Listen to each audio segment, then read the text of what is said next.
Patuloy ang isinasagawang investigasyon ng mga kinauukulang ahensya tungkol sa insidente ng punit passport sa mga paliparan. Napag-alaman na nakatanggap na isang official complaint ang Civil Aeronautics Board kaugnay nito. Ang iba pang detalye sa report ni Cresceline Catarong.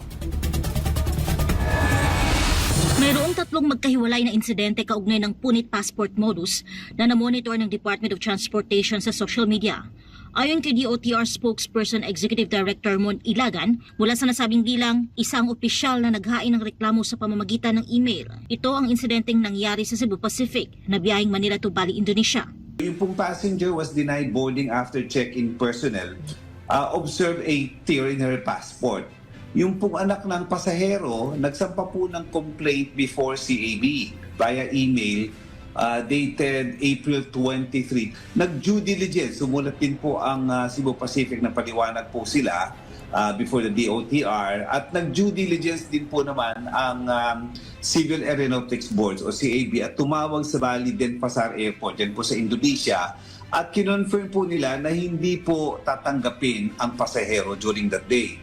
So dahil nga po, number one, punit po yung passport.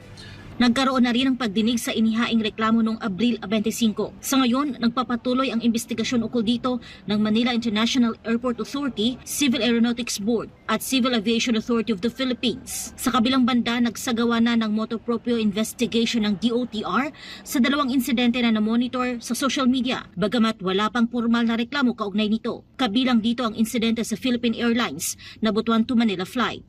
Sabi ni Ilagan, napansin ng pasahero na may punit ang kanyang passport pero napag-alaman sa CCTV footage na walang indikasyon na nasira ang pasaporte sa paliparan.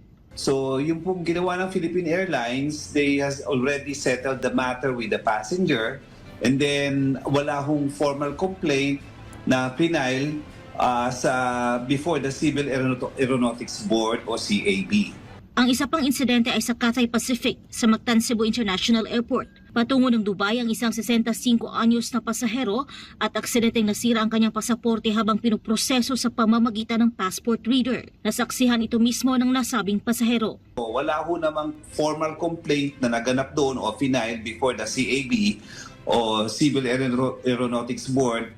At gayon din po, inilaunch po naman nila yung motu proprio investigation. So upon seeing the incident in the social media. Ipinatawag na ni Transportation Secretary Vince Dizon ang lahat ng mga opisyalis ng airlines at nagpaalala na bantayan ang kanilang mga personnel matapos ang mga ganitong ulat. Sinabi ng DOTR na kapag may nahuling gumagawa ng illegal tampering ng pasaporte ng mga pasahero ay papatawan ng karampatang penalty ang airlines, maging ang mga kawani ng gumagawa nito. Kasunod ng mga insidente ng punit passport, mas hinigpitan pa ang pagmomonitor sa CCTV ng paliparan para hindi na maulit pa ang mga ganitong insidente. Bawal nang hawakan ng mga security personnel ng NAIA ang passport ng mga pasahero. Bagkus ang hahawak lamang nito ay ang mga personnel sa check-in counter airlines, gayon din ang mga immigration officer.